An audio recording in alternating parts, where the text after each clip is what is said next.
যে গুরুত্ব, রমজান বলতে আমরা কি বুঝি?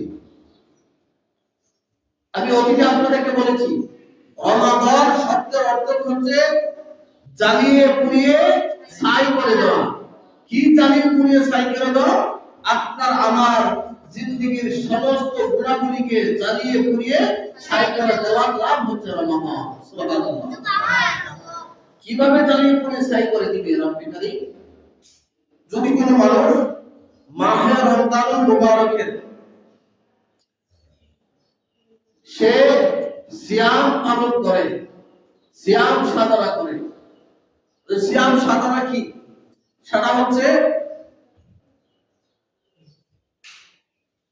ওই ব্যক্তি যদি মহান আল্লাহ রাব্বুল আলামিনের সন্তুষ্টি অর্জনের লক্ষ্যে সবে সাদেক হতে সূর্যাস্ত পর্যন্ত পানাহার,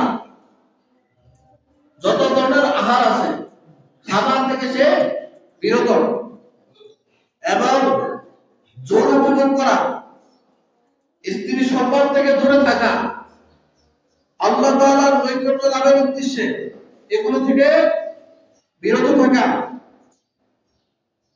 সমস্ত কুপ্রবৃত্তি থেকে কি করা, নিজেকে হেফাজত করা, তার নাম হচ্ছে সিয়াম বা রোজা। এখন খাবার বন্ধ করে দিলাম, স্ত্রী থেকে দূরত্ব বজায় চললাম, কিন্তু সব ঠিক নাই, কথা বলেন, এই ঠিক নাই, আমার আপন চোখ ঠিক নাই, আমি চোখ দিয়া আগের মতোই দেখছি, আগে যা দেখছি রোজা যখন ছিলাম না, যখন তাতে যা দেখছি ভালো কিংবা মন্দ এখনো তাই দেখছি, তাহলে আমার চোখের রোজা হলো না। কথা বলে ঠিক না ঠিক? কান দিয়ে আগের মতোই শুনছি, আগে যা শুনতাম, তাহলে আমার কানের রোজা হলো না। আমি হাত দিয়ে তাই করছি, আগে যা করছি ভালো কিংবা মন্দ, তাহলে আমার হাতের রোজা হলো না। এমনকি আমার কল্পনা জল্পনা, আমার কল্পনা এবং জল্পনা, কল্পনা জল্পনা এখনো আমার সহ্য হচ্ছে না, এর ছেলে এ প্লাস পাইছে আর এর মেরে রক্ত ফাটা দিছে, মানে এই হিংসার আগুনে জ্বলতে জ্বলতে সে নিজে করে চায়, সে রমজানের সিয়াম পালন করে নিজের গুনাহকে ছাই করবে না, সে হিংসার আগুনে জ্বলে পড়ে চায় অন্যের ভালো কিছু দেখে। এবার আসে না নাই? তাহলে বোঝা গেল তার ভিতরে হিংসার আগুনে যে জ্বলতেছে, তার মন, তার দিল, তার রূহ, তার নফস ভালোর দিকে না মন্দ দিকে কাজ করতেছে? মন্দ দিকে কাজ করতেছে। তার রূহের রোজা হলো না, তার রূহের রোজা হলো না, তার জবানের রোজা হলো না, তার হাতের রোজা হলো না, তার পায়ের রোজা হলো না, তার সমস্ত অঙ্গ প্রত্যঙ্গের রোজা হলো না। সে শুধুমাত্র খাবার থেকে আর স্ত্রী থেকে শুধুমাত্র বিরত রইল।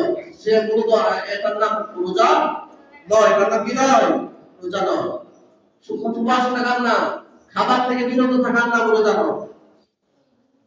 কথা কি পরিষ্কার? যদি কেউ সমস্ত শর্তাবলী, যদি যাবতীয় তাগুত শর্তাবলী যদি সে কি করে যথাযথভাবে পালন করে, তার নাম হচ্ছে রোজা। সুবহানাল্লাহ বলেন।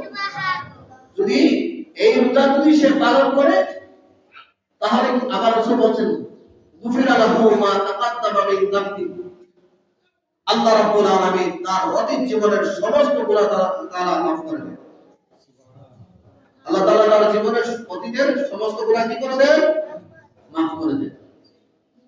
এখন কোন ব্যক্তি যদি পরিপূর্ণভাবে রোজা পালন করে, তাহলে এই রোজা কি করে তার অতীতের সমস্ত গুনাহ কাফারা হয়ে যায়। সুবহানাল্লাহ, সুবহানাল্লাহ। সকলে ক্লাস বলতে চাচ্ছিলাম, একটু মনোযোগ দিয়ে আর একটু কথা বলবো, মনোযোগ দিয়ে শুনবেন। আল্লাহ রাসূল সাল্লাল্লাহু তাআলা আলাইহি ওয়াসাল্লাম ফরমান, যখন আদম সন্তান প্রত্যেকটি নেকির কাজ করে, তখন তার আমলনামায় 10 গুণ থেকে 70 গুণ পর্যন্ত আল্লাহ তাআলা বাড়ায়া দেন। সুবহানাল্লাহ। মহান আল্লাহ তাআলা বলেন, কিন্তু রোজা এর ব্যতিক্রম। সুবহানাল্লাহ বলেন।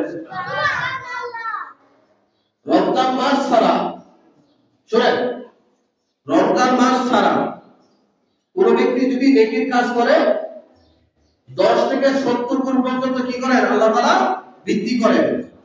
কিন্তু রমজান মাসের ব্যাপারে সেটা হচ্ছে ব্যতিক্রম, আল্লাহ তাআলা নিজে ওয়াজ করেন। সুবহানাল্লাহ বলেন। আল্লাহ তাআলা নিজে বলেন,